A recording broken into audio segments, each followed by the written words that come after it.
Hello, everyone, and welcome to another episode of Agave Talk, your number one source for everything agave. We appreciate you being here with us today. Today, I am digging this bottle. I am definitely digging this. This is a brand I've never had before. They've been around for a little bit of time. Bandero Tequila. Yes, they're marking this as a premium Blanco, coming in at 40%.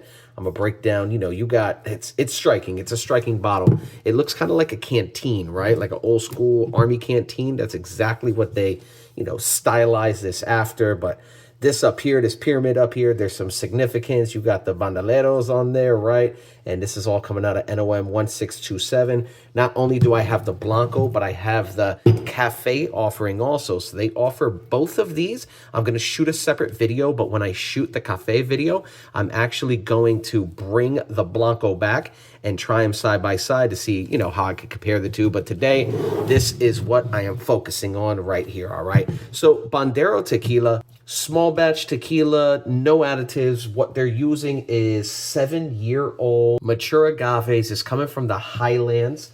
It's actually being grown amongst these pyramids right here. I want you to go ahead and take a look at that online. Type in guachimotones, right? Guachimotones. This is actually some ancient pyramids way back some 2,000 years ago. And that's where they are getting their agaves from. I mean, does it add to the flavor of it? A plant's a plant, right? Who knows? But it's kind of cool. Go down that rabbit hole to actually learn about this. Because oftentimes, if you do follow the channel, I give respects to the people of Mexico, the history as well. I love bottles that include artistic styling, artwork, right?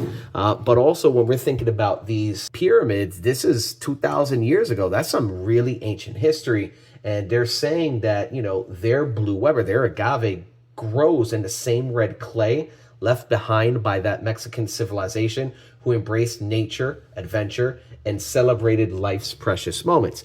So is it marketing? Some of it. Is it true? Yeah, absolutely. Because again, hey, that land is there and that's where they're getting and sourcing their agaves from. Really cool stuff. Taking a look at this. This is actually leather bound right here. You cannot unbutton this. It's not a button. It's really just studded in there. And it's kind of like paper on the front. You can actually see it's the Mexican flag, green, white, and red. We got our banderos right there, bandoleros. We got the agave right there as well. And you can see here, handmade in small batches, floral, sweet flavored, creamy textures, and gluten-free chemicals, no additives, no nada, right? So, like I said, really curious to try this out. And of course, the coffee offering as well. The bottle itself is using locally sourced recycled glass, and the leather is sourced locally also and inspired by authentic Huarache sandals traditionally worn by native tribes from Jalisco. So again, a lot of nods to like the real true ancient culture of Mexico. But overall, how does it taste, right? So steaming the agaves in brick ovens for 30 hours. They actually then let it rest for 24 hours and cooled for 4 hours before crushing and fermenting. Something unique about this is they're actually triple distilling. So normally you get double distilled in tequilas. This is triple distilled, and they're saying it's chill filtered to purify and perfect the flavor. I'm curious. I'm really curious. I've seen this brand for some time now, and I'm really happy to have this bottle. And of course, to try the Cafe offer, I'm going to go more in depth there. But with that, man, I'll just open this up. Let's get on into it. Really, really, really cool bottle for sure. This is a bottle I know I'll end up keeping around even when it's done. Just to have, maybe fill it up, make an infinity bottle, anything like that. This plastic is really hard to get off. But it is a cool style bottle, especially, I had canteens growing up. Let me take, this is not coming off, come on. And, would always go camping, take it with me. I thought it was really cool. So, hey, I like it. I appreciate you being here. Let's let this bottle pop. And just a standard wooden cork, a little thick, a little round. And let's pour this out. If you have not done so already, hit that like and subscribe, as well as follow us on Instagram at Agave Talk, all right? So let me swirl this around. Let me open this up a little bit, take a look at it. And you can see on camera, there we go. That's sticking around. That's pretty visually appealing for sure.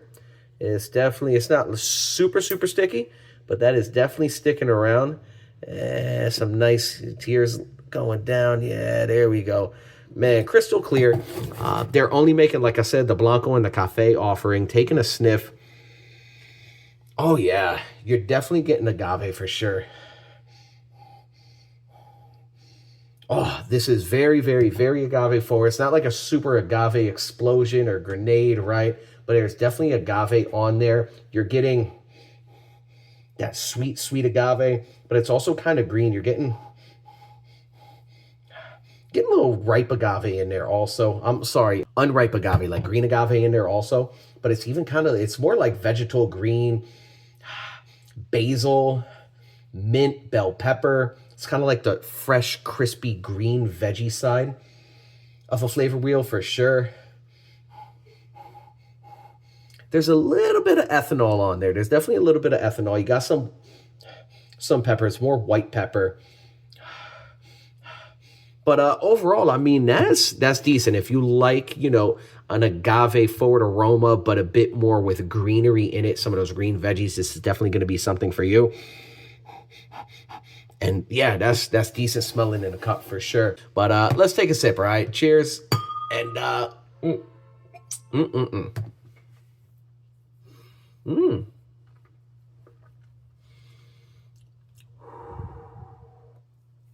Okay. Ooh, the back end on that. So whenever you're tasting a spirit, especially tequilas, you'll get flavors when it first enters into your mouth. You'll get flavors on the mid, and even as you breathe out and kind of your mouth gets used to it, even on the back end. That's when I say, oh, on the back end. I already swallowed. I've been talking for a moment. I breathe out. That's the back end. This right here on first entering the palate, I got a little bit of agave, right? Some of that greenery mid palate. It was not too much there, but on the very end, it was a lot of agave. Let me take another sip. Mm-hmm.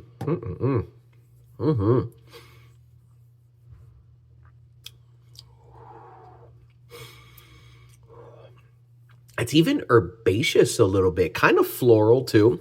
Got a little bit of floralness, but it's kind of herbaceous, but there is that second sip. First sip was filled with a little bit of pepper. Second sip, it's there, but it's not like, it's kind of muted, the agave shining through, but I'm getting a bit more of the herbal notes and some of those greenery notes, that basil, the asparagus on there.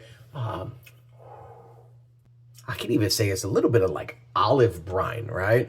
Whenever I do a lot of these tastings, I do have a tequila wheel to the side of me that I'm looking at off camera. And I suggest you do that as well as you're tasting any tequila, especially for something new.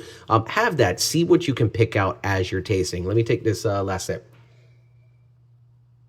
Mm-mm-mm. Mm. Mm-hmm.